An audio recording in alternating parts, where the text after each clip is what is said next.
Hey there, sports history fan. This is Arnie Chapman of the Football History Dude podcast, and I'm stopping by this show real quick to tell you about a couple of cool giveaways that we have going on here at the network.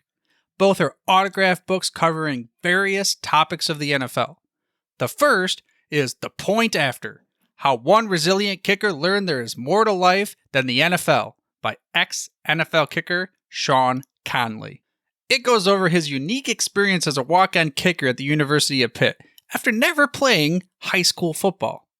And then it gets into some of his time playing for NFL teams and so much more beyond the gridiron. The other is from author Kevin Bryant. His book is titled Spies on the Sidelines: The High-Stakes World of NFL Espionage. This book started as a curiosity, kind of a passion project to understand everything revolving around, well, Spygate. But this put Kevin down a rabbit hole learning about all sorts of espionage that has occurred throughout the history of the NFL. Both permissible and often the illicit techniques of gathering intel to try to impact the outcome of the game. To sign up for your chance to win an autographed copy of one of these books, all you gotta do is head over to sportshistorynetwork.com/giveaways and sign up. That's sportshistorynetwork.com/giveaways. Again, check out all the other podcasts that we have in the Sports History Network as well. But now, back to your regularly scheduled journey to the sports history timeline. We've got great events in sports history by individuals that occurred on the date of August 2nd, and we try to capture them and share the memory of the players of seasons past. It's all coming up in just a moment. Now it's time to take a sports break, a look at sports history on a daily basis. Hello, my friends in sports history. This is Darren Hayes of the Sports Jersey Dispatch podcast. Welcome once again to a sports break for this August 2nd, and we're going to talk about some great events that happened on August 2nd, and the numbers of 38, 44, 6, 4, 25, 35, jersey number 1, 18, and 21 will all be discussed today. And we're going to start off on August 2nd, 1907, and legendary pitcher Walter Johnson, at the age of 19 years old, began what would be a 21-year Baseball Hall of Fame playing career with the Washington Senators in a 3-2 loss versus the Detroit Tigers on that day in 07. August 2nd, 1921, after 3 hours of deliberation, a Chicago jury acquits the 8 Chicago White Sox accused in the Black Sox scandal. However, the very next day, as we'll see, on August 3rd, the players suffered a sentence as they were all banned from the organized baseball for life. Now, those players' names were Chick Gandley, Lefty Williams, Swede Risberg, Eddie Sickott, Buck Weaver, and Shoeless Joe Jackson. August 2nd, 1924, the Philadelphia Athletics first baseman Joe Hauser set an American League record of 14 total bases in a game. Hauser crushed 3 home runs and a double as Philadelphia beats the Cleveland Indians 12-4 at Dunn Field. August 2nd, 1929, the Philadelphia first baseman Don Hurst set a National League record of 6 consecutive games with a home run in the Phillies' 2-0 triumph over the Pittsburgh Pirates. August 2nd, 1959, Milwaukee Braves outfielder Bill Bruton, number 38, hit 3 triples in an 11-5 win versus the St. Louis Cardinals. 2 of them had the bases loaded, first time ever in the 20th century that occurred. August 2nd, 1959, the San Francisco Giants future Hall of Fame first baseman Willie McCovey, old number 44, hit the first of his 521 Major League Baseball home runs in the San Francisco Giants' 5-3 victory over the Pittsburgh Pirates. August 2nd, 1968, yes, there are trade backs in baseball. Ron Hansen of the Washington Senators, number 6, and Tim Cullen, Chicago White Sox, number 4, became the first Major League Baseball players to be traded for each other twice in the same season. The pair had been swapped for each other earlier that year in February in opposite directions. The weird thing is, they even took on the uniform number of the others when they switched teams. Both were number 4 with the Chi Sox and number 6 with the Sens in 1968. August 2nd, 1973, future Baseball Hall of Fame third baseman George Brett, wearing number 25 that season, smacked his first Major League Baseball hit on a debut for the Kansas City Royals in a 3-1 win over the Chicago White Sox.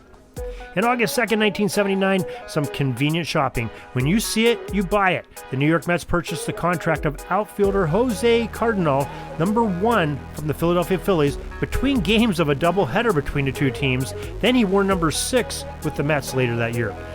August 2nd, 1982, Oakland outfielder Rickey Henderson, old number 35, stole his 100th Major League Baseball base of the season in a 6-5 victory over the Seattle Mariners. With this, he became the first to swipe 100 bases in a season twice in the modern era of baseball. Pretty fast wheels he had. August 2nd, 1987, Cincinnati Reds outfielder number 44, Eric Davis, was the 7th player to hit 30 home runs and steal 30 bases in one season as he homers in the Reds' 5-4 win versus the San Francisco Giants.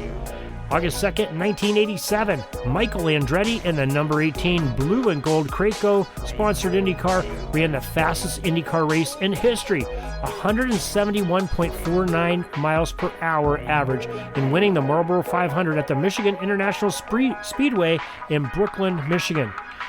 August 2nd, 1990, he did it just 77 at-bats for a Major League Baseball record. New York Yankees rookie first baseman Kevin Moss, wearing number 21, belted his 10th Major League Baseball home run in a 6-5 loss versus the Detroit Tigers. He was the fastest to reach that mark, just 77 visits to the plate. And finally, August 2nd, 1992, Tom Seaver, Raleigh Fingers, Hal Newhouser, and Bill McGowan are all welcomed and inducted into the Baseball Hall of Fame. There's your sports break for August 2nd. Tune in for more tomorrow as we bring it each and every day. And for more sports history, go to sportshistorynetwork.com. Catch a tremendous podcast. We have 27 different ones going there, thousands of hours of downloads. They're always good and green to listen to, always vibrant. And you can also go to jerseydispatch.com and pigskindispatch.com. Till tomorrow, everybody, have a great sports history day.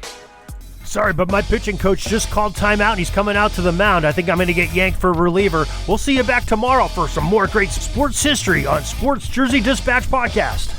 We invite you to check out our websites, jerseydispatch.com and pigskindispatch.com. Not only see the daily sports history, but to experience the preservation of great events and people that play the games. Find us on Pigskin Dispatch. It's also on social media outlets of Facebook, Twitter, Instagram, and don't forget the Pigskin Dispatch YouTube channel. Get all your daily sports history.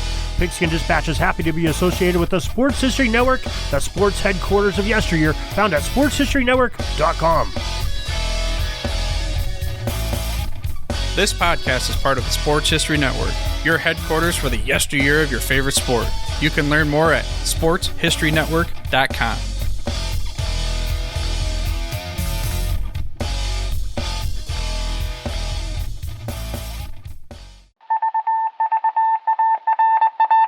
It was just another ordinary day in the offices of the Pittsburgh Guardian newspaper circa 1924. But for Marla Delft, assistant editor, everything was about to change. For she was about to discover the awesome attractiveness of Row 1 brand retro sports paraphernalia items thanks to Orville Mulligan, sports writer. And there it is. Wow, Orville, that's really the bee's knees. Isn't it just? A poster-sized replica of the actual 1909 World Series program cover. I can see that. But where did you get it? And where'd you get it framed? I ordered it from the Row 1 website, where over 6,000 items of sports memorabilia from the 1880s to the 1990s are available for reproduction, in multiple sizes and in several different materials, with over a dozen styles of frame to choose from for prints like this. Well, I'm sure Mr. Delft would love to put up more of these in the office. But I'm equally as sure they're beyond this newspaper's budget. Not at all, my dear Marla. See for yourself. Go to sportshistorynetwork.com/row1. sportshistorynetwork.com/row1. Oh my, these are good prices. Oh, and look at this stuff. Oklahoma-Nebraska football, college basketball art, Michael Jordan items. And so retro it was that sports Marla Delft advertisement discovered the placards. splendiferous magic of Row 1 sports memorabilia, arts, and prints. You can too by visiting sportshistorynetwork.com/row1. That's ROW1 today for access to the full Row 1 catalog of gallery prints and gifts like t-shirts, long-sleeve shirts, telephone cases, coffee mugs, blankets, pillows, towels, and even shower curtains. Act today for 15% discount off all prints with coupon code SHN15 and 20% off all other items with coupon code SHN20 at checkout. And keep your dial locked to the Sports History Network for the exciting chronicles of the 1920 sports world in Orville Mulligan, Sports Writer. Coming soon.